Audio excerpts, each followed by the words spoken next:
ओम शांति। ओम शांति। आज की तारीख है 29 जून 2022। साकार महावाक्य। बाबा कहते, मीठे बच्चे, तुम्हें किसी से भी जास्ती डिबेट नहीं करनी है। तुम्हें किसी से भी जास्ती डिबेट नहीं करनी है।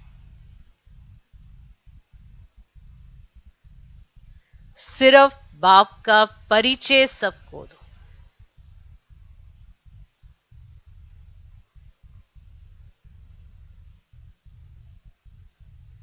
तुम्हें किसी से भी जास्ती डिबेट नहीं करनी है। सिर्फ बाप का परिचय सबको दो। आज का प्रश्न, बेहद के बाप को मातेले बच्चे भी हैं तो सोतेले भी हैं।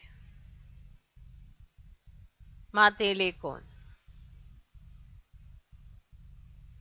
बेहद के बाप को मातेले बच्चे भी हैं तो सोतेले भी हैं। मातेले कौन?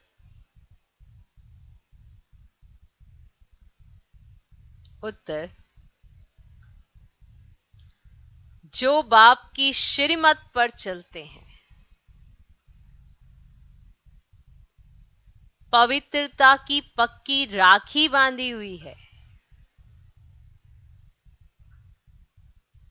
जो बाप की श्रीमत पर चलते हैं, पवित्रता की पक्की राखी बांधी हुई है। निश्चय है कि हम बेहद का वर्षा लेकर ही रहेंगे। ऐसे निश्चय बुद्धि बच्चे मातेले बच्चे हैं।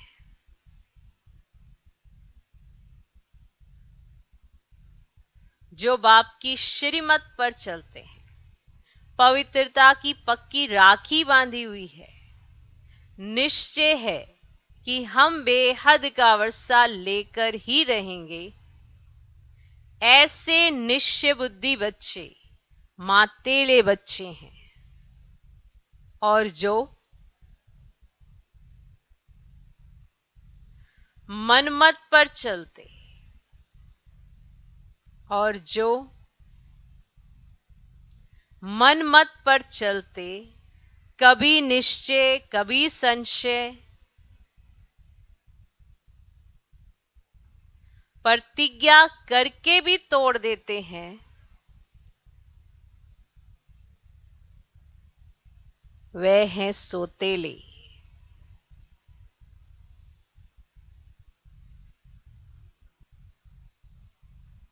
और जो मनमत पर चलते, कभी निश्चय कभी संशय, प्रतिज्ञा करके भी तोड़ देते हैं, वे हैं सोतेले। सपूत बच्चों का काम है बाप की हर बात मानना।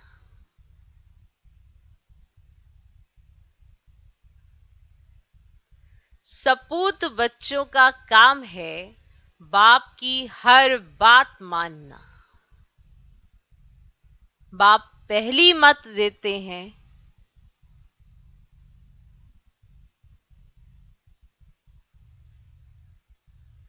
मीठे बच्चे, अब प्रतिज्ञा की सच्ची राखी बांधो।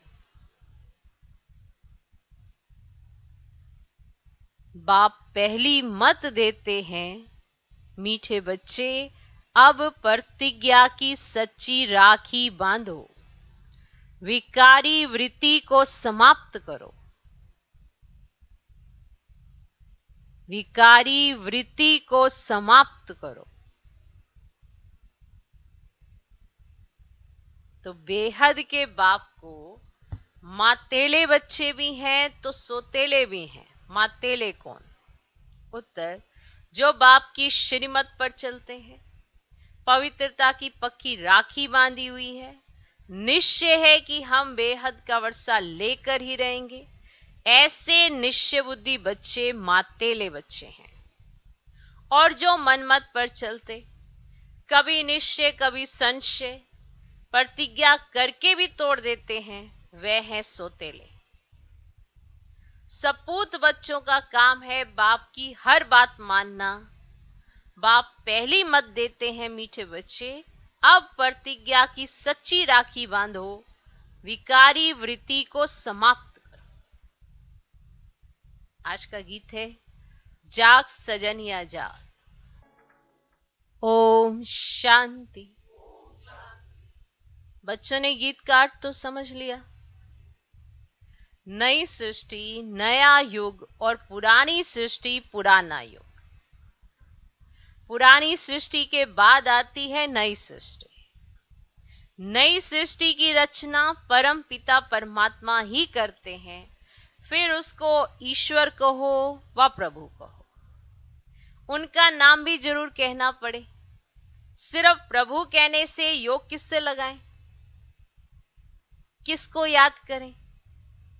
मनुष्य तो कहते उसको नाम रूप देश काल है ही नहीं। अरे उनका शिव नाम तो भारत में बाला है। जिसकी शिवरात्रि मनाई जाती है उनको बाप कहा जाता है। जब बाप का परिचय हो तब बाप से बुद्धि योग लगे। किसी से जास्ती डिबेट करना भी फालतू है। ठीक, किसी से जास्ती डिबेट करना भी फालतू है। पहले पहले बेहद के बाप का परिचय देना है। वे मनुष्य सृष्टि कैसे, कब और कौन सी रचते हैं। लौकिक बाप तो सतयुग से लेकर कलयुग अंत तक मिलता ही रहता है, परंतु याद फिर भी पारलौकिक बाप को किया जाता है। अब वह है परम धाम में रहने वाला पिता। परम धाम कभी स्वर्ग को नहीं समझना। सतयुग तो यहाँ का धाम है। परम धाम है वह जहां परम पिता परमात्मा और आत्माएं निवास करते हैं। अब जबकि सभी आत्माओं का बाप स्वर्ग का रचयिता है, तो फिर बच्चों को स्वर्ग की राजाई क्यों नहीं है? हाँ, स्वर्ग की बादशाही कोई समय थी जरूर। नई दुनिया, नया युग था। अभी पुरानी दुनिया, पुराना युग है।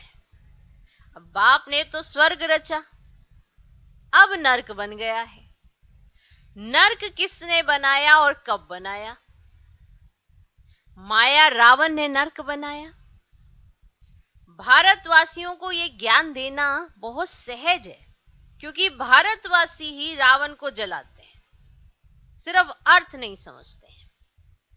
भक्त सब भगवान को याद करते हैं, परंतु उनका पता न होने के कारण कह देते कि वे सर्वव्यापी है, नाम रूप से न्यारा है, बेअंत है, उनका अंत नहीं पाया जाता है। इसीलिए सभी मनुष्य मात्र नाउम्मीद और ठंडे हो गए हैं।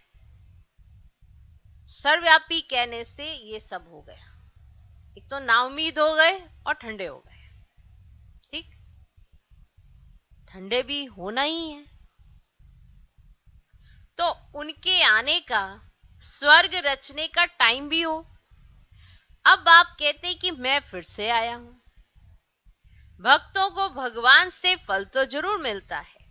भगवान को यहां ही आकर फल देना है, क्योंकि सब पतित हैं। अब वहां तो पतित जा ना सके, इसलिए मुझे ही आना पड़े। मेरा आह्वान करते हैं। भक्तों को चाहिए भगवान। अब भगवान से क्या मिलेगा? मुक्ति, जीवन मुक्ति। अब सबको नहीं देंगे, जो मेहनत करेंगे उन्हों को देंगे। इतनी करोड़ आत्माएं वर्षा पाएंगी क्या? जब कोई आवे तो बोलो बाप है स्वर्ग का रचयिता। हम अनुभवी हैं। हम अभी भगवान को ढूंढ नहीं सकते। उनको तो अपने टाइम पर आना है। हमने भी पहले बहुत तलाश की, परंतु मिला नहीं। जप तप तीर्थ आदि किए, बहुत ढूंढा, परंतु मिला नहीं। उनको तो अपने समय पर परम धाम से आना है। आदि सनातन देवी देवताओं को 84 जन्म भी लेना पड़े। अब 5 वर्ण भी मशहूर है। अभी है शूद्र वर्ण, अब उनके बाद ब्राह्मण वर्ण। वर्णों पर भी ना अच्छी रीति समझाना है। विराट रूप में भी वर्ण होते हैं। अब ब्राह्मणों का भी वर्ण है, उन्हों को पता ही नहीं। तो पहले पहले परिचय देना है कि बाप है स्वर्ग का रचयिता और हम है ब्रह्मा कुमार कुमारियां। बाप आकर ब्राह्मण रचे तब तो हम देवता बने। प्रजापिता ब्रह्मा नाम है, तो ब्रह्मा मुख द्वारा ब्राह्मण रचते हैं। ठीक। और ब्रह्मा का बाप है शिव बाबा, वो या ईश्वर का कुल है। जैसे कृपलानी कुल, वासवानी कुल होता है, ये भी कुल है ना, वैसे इस समय तुम्हारा है ईश्वरीय कुल। क्या है? ईश्वरीय कुल। तुम हो उनकी औलाद जो सच्चे ब्राह्मण हैं, जिन्होंने पवित्रता की प्रतिज्ञा की है। बल बच्चे तो सभी हैं, परंतु उनमें भी ना कोई मातेले हैं, कोई सोतेले हैं। मातेले जो हैं, उन्हों को तो पवित्रता की राखी बांधी हुई है। राखी बंधन का भी त्योहार है ना। सब इस संगम युग की बातें हैं। अब दशहरा भी संगम युग का है। अब विनाश के बाद फट से दिवाली आती है, सबकी ज्योत जग जाती है। और कलयुग में सबकी ज्योत बुझी हुई है। अब बाप को खिवैया भगवान भी कहते हैं। ब्रह्मा विष्णु शंकर को खिवैया व भगवान नहीं कहेंगे। बाप आकर अपने बगीचे में अपने बच्चों को देखते हैं, तो बाबा आते हैं अपने बगीचे में अपने बच्चों को देखते हैं। उनमें कोई गुलाब है, माना जो बच्चे हैं ना, वो बच्चों में कोई गुलाब है, कोई चंपा, कोई लिली फ्लावर है। हर एक में ज्ञान की खुशबू है। तुम अब कांटे से फूल बन रहे हो। अब यह है ही कांटों का जंगल। कितना झगड़ा मारा मारी आदि है, क्योंकि सब नास्तिक है। झगड़ा मारा मारी तेरी मेरी, ये सब नास्तिक पने की निशानी है। निधन के हैं, धनी है ही नहीं जो उन्हों को मत दे और धनी का बनावे। धनी माना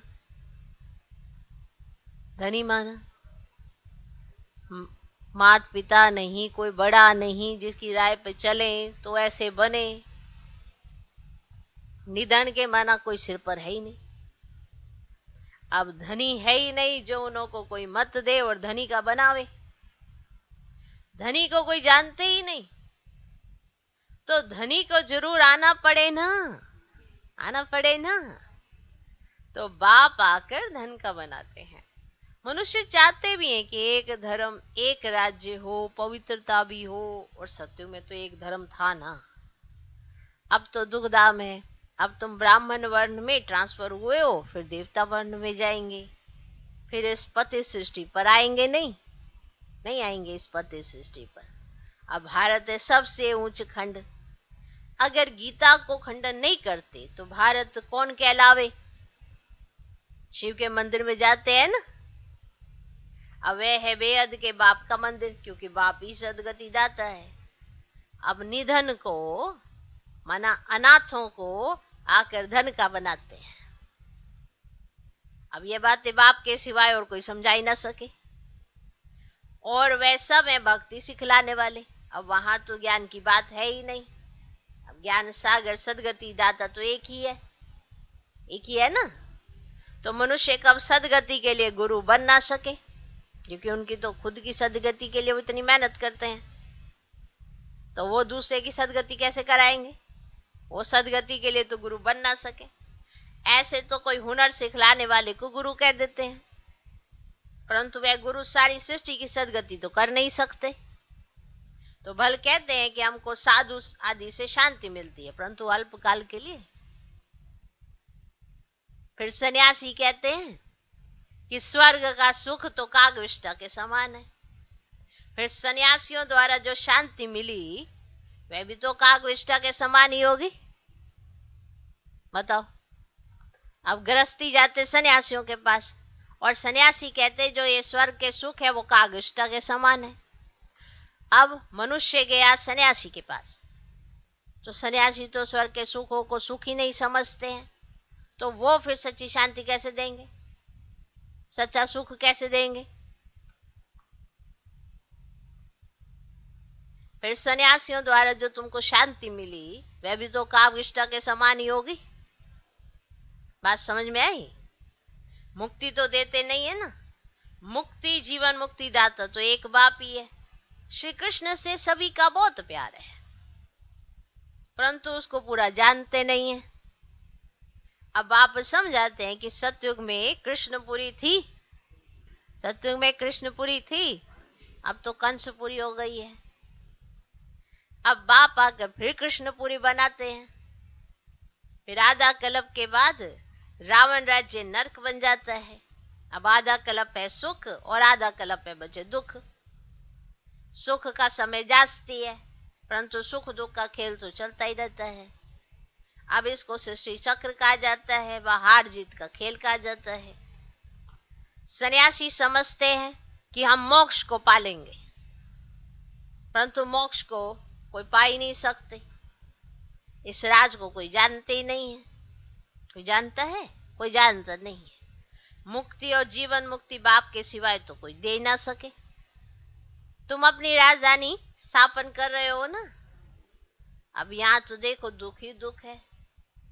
अब हम बाप की मदद से स्वर्ग बना रहे हैं, फिर हम ही मालिक बन राज्य करेंगे और बाकी सबको मुक्तिधाम में भेज देंगे। ओके, ठीक है, बड़े खुश हो। मालिक बन राज्य करेंगे और बाकी सबको मुक्तिधाम में भेज देंगे। वह फिर अपने समय पर आएंगे। जब वह भी उतरेंगे तो पहले सुख में आएंगे फिर दुख में।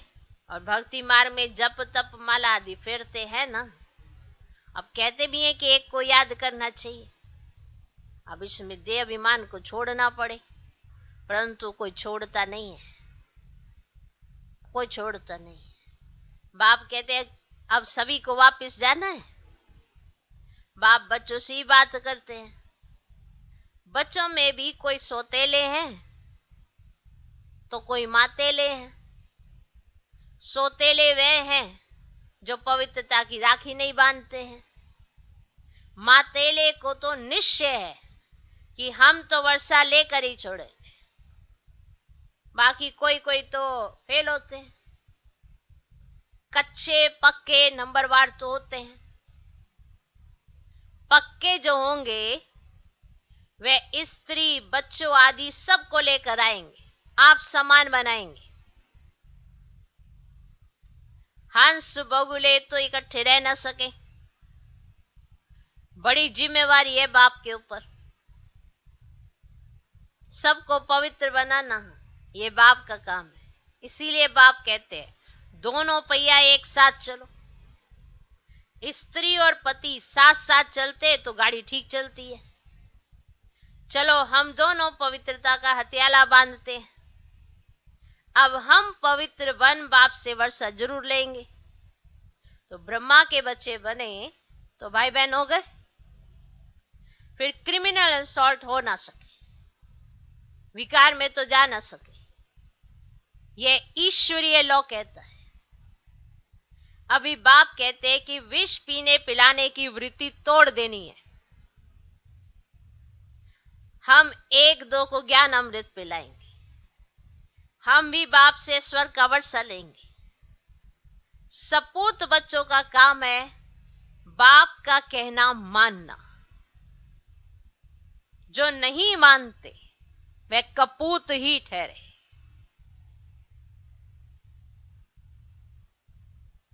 कपूत बच्चों को वर्षा देने में बाप जरूर आनाकानी करेंगे। तुम ब्राह्मण देवता बनने वाले हो तो तुम्हें अपनी स्त्री को भी ज्ञान अमृत पिलाना चाहिए। जैसे छोटे बच्चों को नाक पकड़कर दवाई पिलाई जाती है ना, नाक पकड़ते हैं तो मुंह खुल जाता है, तो दवाई अंदर। जैसे छोटे बच्चों को नाक पकड़कर दवाई पिलाई जाती है, स्त्री को कहो कि तुम मानती हो कि यह पति तुम्हारा गुरु ईश्वर है, तो जरूर हम तुम्हारी सदगति करेंगे ना। पुरुष तो झट स्त्री को आप समान बना सकता है, स्त्री पुरुष को जल्दी नहीं बना सकेगी। इसलिए अबलाओं पर बहुत अत्याचार होते हैं, बच्चियों को बहुत मार खानी पड़ती है, परंतु रक्षा गवर्नमेंट भी कर नहीं सकेगी। वह कहेगी हम तो कुछ नहीं कर सकते। बाप तो कहेंगे बच्चे श्रीमत पर चलो तो तुम स्वर्ग के मालिक बनेंगे, अगर कपूत बने तो वर्षा गवा देंगे। वहां लौकिक बाप से बच्चे हद का वर्षा लेते हैं, और यहां सपूत बच्चे बेहद के बाप से बेहद का वर्षा लेते हैं। और इसको तो कहा ही जाता है दुखदाम। यहां तो तुमको सोना भी नहीं पहनना है, क्योंकि इस समय तुम बेघर हो। दूसरे जन्म में तुमको एकदम सोने के महल मिलते हैं, रतन जड़ित महल होंगे। तुम जानते हो हम अब बाप से 21 जन्म का वर्षा ले रहे हैं। भक्ति मार्ग में मैं सिर्फ भावना का फल देता हूं। वे तो जानते ही नहीं कि श्री कृष्ण की आत्मा कहां है, गुरु नानक की आत्मा कहां है। तुम जानते हो। अब वो सब पुनर्जन्म लेते लेते तमो प्रधान बन गए। वे भी सृष्टि चक्र के अंदर ही हैं। सबको तमो प्रधान बनना ही है। अंत में बाप आकर फिर सभी को वापस ले जाते हैं।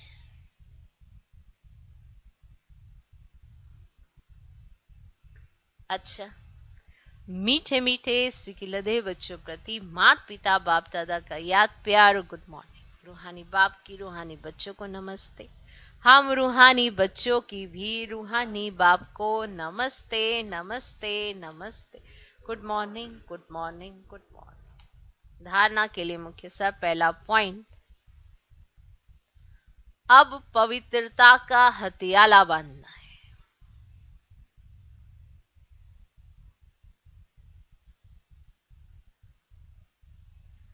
दे अभिमान को छोड़ विकारी वृत्तियों को चेंज करना है।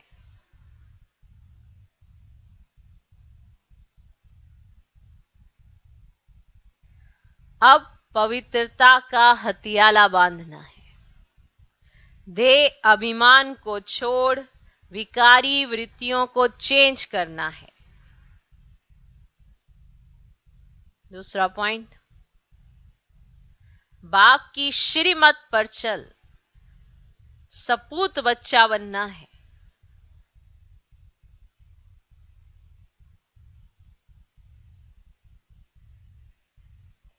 बाप की श्रीमत पर चल सपूत बच्चा बनना है। ज्ञान अमृत पीना और पिलाना है।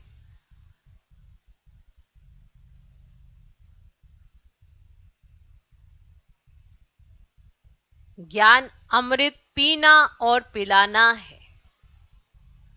स्वयं में ज्ञान की खुशबू धारण कर स्वयं में ज्ञान की खुशबू धारण कर खुशबूदार फूल बनना है।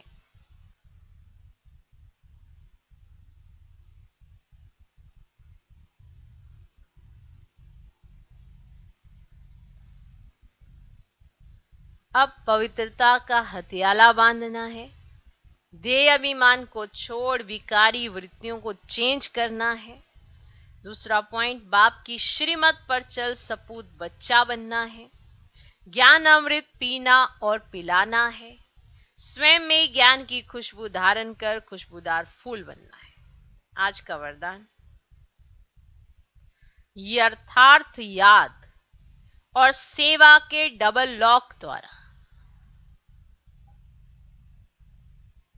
निर्विघ्न रहने वाले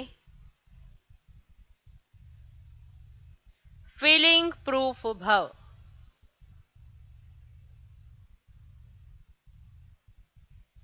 यथार्थ याद और सेवा के डबल लॉक द्वारा निर्विघ्न रहने वाले फीलिंग प्रूफ भव। यथार्थ याद और सेवा के डबल लॉक द्वारा निर्विघ्न रहने वाले फीलिंग प्रूफ भव। माया के आने के जो भी दरवाजे हैं उन्हें याद और सेवा का डबल लॉक लगाओ। यदि याद में रहते और सेवा करते भी माया आती है, यदि याद में रहते और सेवा करते भी माया आती है, तो जरूर याद और सेवा में कोई कमी है। याद में रहते और सेवा करते भी माया आती है, तो जरूर याद अथवा सेवा में कोई कमी है। यथार्थ सेवा वह है जिसमें कोई भी स्वार्थ ना हो। कई बार हम सेवा तो करते हैं लेकिन याद रहता है कि सामने से कोई अप्रिशिएट नहीं कर रहा है, या हमारा प्रोत्साहन नहीं बढ़ा रहा है, और या हमारा नाम नहीं हो रहा है, या हमें कोई कुछ पूछ ही नहीं रहा है। सेवा कर रहे हैं लेकिन किसी को पता ही नहीं लग रहा है कि ये सारी सेवा हमने करी है। यथार्थ सेवा वह है जिसमें कोई भी स्वार्थ ना हो। जो भी करें वो किसी स्वार्थ से ना हो। अगर निस्वार्थ सेवा नहीं तो लॉक ढीला है। अगर निस्वार्थ सेवा नहीं तो लॉक ढीला है। और याद भी शक्तिशाली चाहिए। ऐसा डबल लॉक हो तो निर्विघ्न बन जाएंगे। फिर नहीं आपके पास के जीवन में विघ्न आपको परेशान नहीं करेगा। भले आएगा लेकिन परेशान नहीं कर सकता। एक है कोई चीज आए और आपको परेशान कर दे। एक चीज कोई आई और आप परेशान नहीं होके और खुश हो गए कि अगर आई है चलो मेरा टेस्ट हो रहा है, मुझे पता लग रहा है मैं कहां तक पहुंचा, परेशान नहीं हो, तो निर्विघ्न अवस्था कहते हैं। याद रखना, विघ्न ना आए ऐसा नहीं है, पर विघ्न आए तो उस समय स्थिति कैसी है। तो ऐसा डबल लॉक हो तो निर्विघ्न बन जाएंगे। फिर क्यों क्या कि व्यर्थ फीलिंग से परे फीलिंग प्रूफ आत्मा रहेंगे। ये क्यों क्या ऐसे कैसे, ये क्या वो क्या हो रहा है, ये क्या हो रहा है, इसमें जो आत्मा ज्यादा चक्कर काटती है उसको बहुत फीलिंग आती है। और जिसको फीलिंग आती है वो बार बार फेल होता है। फीलिंग का मतलब ही है कि वो बार बार फेल हो रहा है। और जो बार बार फेल होगा तो वो विजयी रतन तो नहीं है। विजयी रतन की निशानी ही है कि हर विघ्न में वो विजयी होता है। ओके, आज का स्लोगन, स्नेह और शक्ति का बैलेंस ही सफलता की अनुभूति कराता है। स्नेह और शक्ति का बैलेंस ही सफलता की अनुभूति कराता है। मातेश्वरी जी के अनमोल महावाक्य। वास्तव में ज्ञान प्राप्त करना तो एक ही सेकंड का काम है, परंतु अगर मनुष्य एक सेकंड में समझ जाए तो उनके लिए एक ही सेकंड लगता है। सिर्फ अपने स्वधर्म को जान जावे कि मैं असल में शांत स्वरूप आत्मा और परमात्मा की संतान हूं। अब यह समझना तो एक सेकंड की बात है, परंतु इसमें निश्चय करने में कोई हठ योग, कोई जप तप, कोई भी प्रकार का साधन करना कोई जरूरत नहीं है। बस नहीं है ना, बस सिर्फ ओरिजिनल अपने रूप को पकड़ो। बाकी हम जो इतना पुरुषार्थ कर रहे हैं वो किसके लिए? आपने समझ लिया मैं शांत स्वरूप आत्मा हूं, परमात्मा की संतान हूं। अब ये बात समझ तो आपको एक सेकंड में आ गई है। फिर भी जो इतना पुरुषार्थ कर रहे हो वो किस लिए? बहुत बार बताया किसके लिए कर रहे हो। अब इस पर समझाया जाता है हम जो इतना पुरुषार्थ करें वो सिर्फ इतनी बात पर ही कर रहे हैं, इतनी सी बात पर ही कर रहे हैं जैसे अपने प्रैक्टिकल जीवन को बनाना है तो अपने इस बॉडी कॉन्शियस को पूरा निकालना है। इसी के लिए कर रहे हो ना पुरुषार्थ, तो इस बॉडी कॉन्शियस से पूरा निकलना है ना। असल में सोल कॉन्शियस रूप में स्थित होने व इन दैवी गुणों को धारण करने में मेहनत अवश्य लगती है।